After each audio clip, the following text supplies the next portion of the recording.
দাদা যেন তো গরু তার কোরবানি দিছে না, ওই দাদা আঙ্গর 11 ফুট লম্বা আছেন, তাও বলে গরু তোল দিয়া অনায়াসে গেছে আর আইছে গেছে আর আইছে।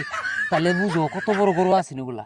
আঙ্গর দাদা এরুম বড় হার কুরবানি দিত, ওই যে তলে লটকে দেয় না, ওটি মাড়ির লোকে শেষরা গেলে মাড়ি খুঁজা গেত।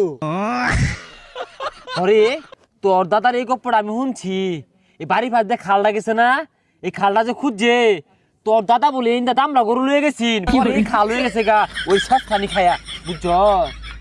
তোর দাদাও তো কমরছে না, তোর দাদার এদুম এক বড় গরু আছিল, সকালে উঠতে বলে একটু চেনাইছিল, পরের দিনই বন্যা হয়ে গেছে গা। তাও কোনটা জানস?